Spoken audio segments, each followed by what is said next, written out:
வாழ்க வளமுடன். Astro news நண்பர்கள் அனைவருக்கும் இனிய மாலை வணக்கங்கள். இன்றைய பதிவில் கன்னி ராசியில் பிறந்த நண்பர்களே, நீங்கள் சிந்திய கண்ணீருக்கு ஒரு எண்டு போடப்போகிறார் குரு பகவான்.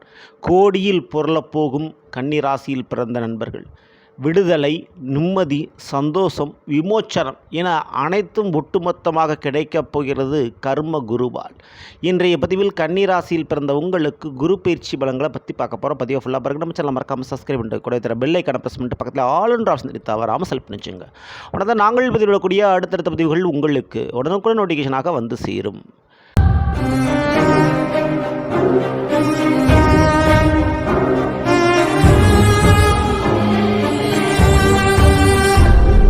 கன்னி ராசியில் பிறந்த நண்பர்களே, நம்மளுடைய சேனலில் ஏற்கனவே சனிப்பயிற்சி பலன், புத்தாண்டு பலன் ரெண்டுமே பதிவிட்டாச்சு. சேனலில் போய் பாருங்கள், கண்டிப்பாக உங்களுக்கு பயனுள்ளதாக இருக்கும். கன்னி ராசியில் பிறந்த நண்பர்களே, கடந்து வந்த வருடங்களும் சரி, இந்த வருடம் மே மாதம் 18ஆம் தேதியும் வரையும் சரி, ஜென்மத்தில் கேது பகவான், 9ஆம் வீடான ரிஷபத்தில் குரு பகவான் அமர்ந்திருந்தும் உங்களுக்கு பெரிய நல்லதை குரு பகவானால் பண்ண முடியலை. அதுக்கு காரணம் என்னென்னா, கேது ஜென்மத்தில் அமர்ந்திருந்தார். எத்தனை விதமான வாய்ப்புகள் உங்களை சூழ்ந்து கொண்டிருந்தாலும் உங்கள் கண்ணுக்கு தெரியாமல் போச்சு, உங்கள் கைக்கு வராமல் போச்சு. காரணம், இந்த ஜென்மத்தில் இந்த கேது உங்களுக்கு முட்டுக்கட்டையாக, தடையாக இருந்து கொண்டிருந்தார். எவ்வளோதான் நீங்கள் நல்லவனாக இருந்தாலும் கெட்டவன்ற பேர் மட்டும்தான் உங்களுக்கு மிச்சமாக இருந்தது. இப்படிப்பட்ட சூழல்லாம் இந்த வருடம் மாறப்போது. மே மாதம் 14ஆம் தேதி குரு பயிற்சி நடக்கப்போது. குரு பகவான் ரிஷப ராசியிலிருந்து மிதுன ராசிக்கு இடம் மாற போகிறார். அதில் என்னங்க நல்லது, கேது இருக்கார ஜென்மத்தில் அப்படின்னு நீங்கள் கேள்வி கேட்கலாம். கேதுவும் அதற்கு அடுத்தபடியாக 4 நாட்களில், அதாவது மே மாதம் 18ஆம் தேதியே பேரிச்சை அடைஞ்சி உங்களை விட்டு விலகி சிம்மத்துக்கு போயிடுறாரு. விட்டது தொல்லை. கண்டிப்பாக எப்படி விக்கிரமாதித்தனுடைய முதுகில் மேல் அமர்ந்து இருந்ததோ வேதாளம், அந்த மாதிரி உங்கள் ராசி மீது அமர்ந்திருந்த அந்த கேதுன்ற அந்த வேதாளம் விலகி விட்டது. அதனாலையும் மேலும் இந்த குருவான் 10ஆம் என கர்மஸ்தானத்தில் அமர்ந்திருந்ததுக்காலும் நன்மைகள் உங்களுக்கு ஏராளமான முறையில் உண்டு. இப்போ 10க்கு குருவான் வர்றதுனால செய்கின்ற வேலை தொழிலில் நல்ல ஒரு முன்னேற்றங்கள் உங்களுக்கு ஏற்பட போகுது. நிரந்தரமாக அமைய போகுது. நஷ்டத்தில் போன தொழிலை லாபத்தில் இவன் மாற்ற போகிறீங்க.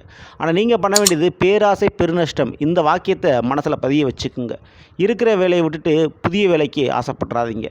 இருக்கிற தொழிலை விட்டுட்டு பெரிய ஒரு தொழிலுக்கு லாபத்துக்கு போயிடலாம் நினைக்காதீங்க. ஸோ கடந்த வந்த காலகட்டங்களில் கொஞ்சம் டைம் சரியில்லை, அதனால தான் உங்களுக்கு தொய்வு ஏற்பட்டது. அதனால் இருக்கின்ற வேலை தொழிலை அப்படியே கன்டினியூ பண்ணுறனால அதே வேலையில் உங்களுக்கு ப்ரொமோஷன், சம்பள உயர்வு கிடைக்கும். இது எல்லாத்துக்கும் மேலே குருவான் இருக்கின்ற இடத்த விட பார்க்கின்ற இடத்துக்கு பலனை அள்ளி கொடுப்பார். குருவினுடைய 5ஆம் பார்வை உங்களுடைய கன்னிக்கு 2ஆம் இடம் குடும்பஸ்தானத்தில் பதியுது. கண்டிப்பாக குடும்ப பிரச்சனை தீரும். குடும்ப தகராறு, குடும்ப சண்டை சச்சரவு தீரும். குடும்பமே எனக்கு இன்னும் இல்லைங்க அப்படின்றவங்களுக்கு அந்த குடும்பமானது அமையும். அதாவது திருமணம் நடக்கும். குடும்பத்தில் புதிய வாரிசு கிடைக்கக்கூடிய யோகம் உண்டு. குடும்ப சொத்து பிரச்சனைகள் தீரக்கூடிய வாய்ப்புண்டு. அதே குருவானுடைய நேரடி 7ஆம் பார்வை தனுசில் பதிகிறது உங்களுடைய கன்னிக்கு. அது 4ஆம் வீடு, சுகஸ்தானம் 4ஆம் வீடுன்றது. அப்போது சொத்துக்களால் ஏற்பட்ட பிரச்சனை தீரும். அதே போல் சொத்துக்களை வாங்கி குவிக்க போகிறீங்க. ஸோ கண்டிப்பாக இந்த கல்வி மற்றும் கலை, இந்த 2 விஷயத்தாலும் பெரிய அளவு நன்மைகளை நீங்கள் பெற போகிறீங்க. கற்றுக்கொண்ட கல்வியால் பெரிய அளவு லாபங்களும் பெரிய அளவு வாய்ப்புகளும் வேலை வாய்ப்பும் கிடைக்க போகுது. கலையால் மிகப்பெரிய வாய்ப்பு கிடைத்து பொன்பொருள் சேர்க்கை ஏற்பட போகுது. சினிமா வாய்ப்பு, திடீரென்று சினிமா பிரபலமாகிறது, செய்தி ஊடகங்களில் பிரபலமாகிறது போன்ற விஷயங்கள் உங்களுக்கு ஏற்படும். ஸோ எதிர்பாராத தருணங்களாக இது இருக்க போகிறது. நிச்சயம் நீங்கள் கோடியில் புரளப் போகிறீர்கள், அது எந்த சந்தேகமும் இல்லை. கல்வி பேஸ் பண்ணி செய்யக்கூடிய தொழில், டீச்சிங் லைன் அல்லது ரியல் எஸ்டேட் சம்மந்தமான வியாபாரங்கள், கார் வண்டி வாகன சம்மந்தமான வியாபாரங்கள், பொருள் ஏற்றுமதி இறக்குமதி, வெளிநாடு சம்பந்தப்படைய தொடர்பு உடைய தொழில்கள். ஸோ இந்த விஷயத்துலலாம் பெரிய அளவு நன்மைகளை நீங்கள் தாராளமாக எதிர்பார்க்கலாம். அடுத்து அதே குருவானுடைய பார்வை 9ஆம் பார்வை கும்பராசியில் பதிக்கிறது. மே 18க்கு பிறகு அந்த கும்பத்துக்கு ராகு வந்துடுறாரு.